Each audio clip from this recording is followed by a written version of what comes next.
Nigeria 3, Tunisia 0. Mission X is up and underway. Mission X, for those of you that don't know, Nigeria have won 9 AFCONs. They're going for their 10th one, so they're calling this Mission X. Game kicked off early with quick goal. OSHOALA getting the quick goal after 3 minutes. This tournament so far, 2 games, we've had 2 quick goals, 58 seconds, this one after 3 minutes. Set piece, getting right in front of the defender and slotting it to the back of the net. Nigeria are very strong on set pieces. The Super Falcons are strong on set pieces. And key to that is none other than BABAJIDE, who to me should have been the player of the match. Obviously, they gave Okoronkwo, who only played a half. BABAJIDE also only played a half. But to me, she was the player of the match. Delivery, set pieces, took a goal quite well, which I'll get into just shortly. But the deliveries are crazy. The other delivery was from the corner, which came in and Plumter headed it in, and then the goal was disallowed, which again they said foul on goalkeeper. So yeah. I thought they were not going. I thought they would have given the goal, especially since just a few minutes earlier on BABAJIDE's goal, they had claimed that OSHOALA had fouled the defender. So yeah, BABAJIDE was quite good. Deliveries from the left side, especially free kicks from the left side of the attack and corners from the right side of Nigeria's attack. Quite solid. She's a danger person, and she marauds forward. She goes up quite far, and then even when she came off, Plumter was the one who was going up. So that's something that Coach Justin is really doing. Again, Coach Justin made changes halftime. 2-0 up, was like, okay, this one I feel like we have it in the bag. A bit of a risk, but Tunisia really didn't offer much, so I feel like it was the right call. Again, back to BABAJIDE. That goal she took, the second one, was all created from pressure. It was Tunisia's goal kick. They were trying to play from the back, and the ball comes, and what was him? Halimatu. Ayinde is one who wins the ball in the middle of the park. They play a bit, then the ball goes to the wing. Someone forces the ball through that number 23 Tunisia, the number 23 for Tunisia. I keep forgetting her name. Miriam Bayahia. Ball through her legs, which I feel like she should have done better to stop that from going through her legs. But anyway, she couldn't do much. And yeah, ball came to BABAJIDE and she took it like a chump. Goal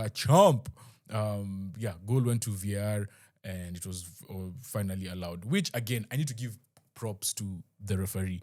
This referee was very quick in her decisions. She was not, or if she was not sure, she would take her time. Communication was good. She demanded respect. She has an amazing afro. Like, there's just so much about the officiating that was really impressive in this game. The communication was good. I feel like there was nothing that was left to chance, in terms of communicating with players, making quick decisions, or taking your time to make a decision that's right?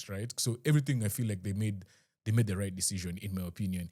I thought the third goal would have been given on Plumter's header from that corner, but again, it's subjective. You could give it, you couldn't give it. I wouldn't really argue much. As we watch the Botswana team enter in fine fashion. Then coach at halftime decided to remove everyone. Did I mention the ref's afro? Yes, I did mention the ref's afro. On top of that, all of the Nigerians, why are there so many Nigerians with dyed hair? Like, I don't understand why the whole team has dyed hair. Well, not the whole team, but many players have dyed hair. Ajibade being one of them. Everyone has just dyed their hair in that team. Yeah, so second half, Okoronkwo came on for OSHOALA, BABAJIDE off for IHEZUO, and Abiodun, who's on a yellow card, came off for Ucheibe. And I feel like that was a smart move as well because she was on a yellow card. Nigerians were quite physical with this Tunisian team. And I feel like it was only a matter of time before Abiodun gets her second yellow. So taking her off, I feel, for me, was the right decision. But Okoronkwo coming on, despite the lack of the second half, it's like the Super Falcons just took a bit of a break, right? She was still trying to express herself. There was this one move where she went and did like a whole roulette, that Zidane roulette. It was so unnecessary. But if you think about it, it was sort of necessary because it created the space. It was unnecessary because she would have done a much easier move, but I feel like she's just a baller. She's just someone who just exudes confidence. And there was the shot that she took that hit the post. The ball that was played to her by I forget who won the ball.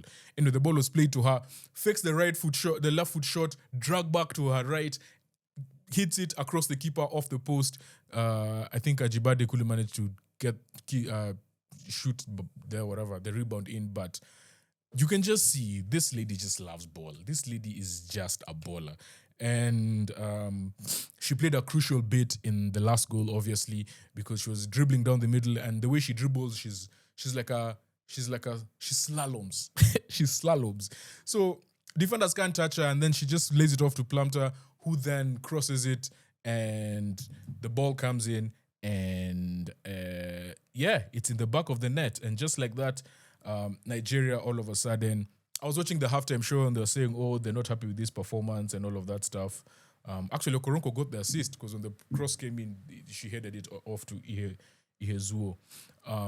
That they expected more goals and stuff like that. But game one is about just get the win, no injuries, no suspensions, no funny business, clean sheet. Just start off. You cannot pick in game one. So to me, I feel like this was a good performance. You never want a perfect performance in game one. You want something to build on, but also a lot to work on or things to work on, right? So I think in the context of the coach's eyes, it's a perfect game because he can point out, okay, here we did well in terms of how we pressured them, how we were pressing them into mistakes, how we dominated them on set pieces, how we were much more physical than them. On the other flip side is we took our foot off the gas. We let them into the game at moments of the game. There was a big penalty shout where if it wasn't for the ref being smart and going a few steps earlier and calling that foul, not in the box, there was a foul before in the build-up that led to the foul in the box. That would have been easily been a penalty. So, yeah, coach would be like, those are things we need to sharpen up. Tunisia really, really need to get things sorted. I thought that they scored so many goals in qualifying, and I thought that they would be a bigger threat in this game. In fact, if you guys have watched the team profile that I did, Eluzi and Huij were my two big players to watch out for in the Tunisian team. They both started on the bench. I don't know why they started on the bench, but we'll see. After the game, maybe something comes out. But when they came on, they made a big difference. Eluzi came on and they had their first proper shot testing Nadozie in the Nigerian goal. So moving forward, they have a really, really big game against Algeria coming next. Eluzi, in my opinion, has to start. Huij as well. She came on within a few seconds. The cross is coming in from a set piece, from a free kick, and she just barely misses it. So they already made an impact within the first few seconds of being on the field, and they came at different times. So I feel like that's something they need to build upon. Tunisia work really well when they run into space. One thing they don't deal well with is physicality. And that is very similar to the game yesterday. Who was beaten yesterday? The game earlier today. I think it was the DRC. No. I've lied. Not DRC. It was Morocco yesterday. Zambia were just overpowering them. Like just power, physicality. And you need ways to overcome that. You can't let that be you have to use your skill set to try and counter that physicality from other teams, right? You have to, if they're physical, use your speed. Do you like playing from the back and you like passing a 1-2 game? You have to be more in tune with that strategy. So good win for Nigeria. Super Falcons, 3 points on the board, 3 goals, clean sheet, really good performance. Tunisia moving on to Algeria. I feel like they need to step up, and I know they will.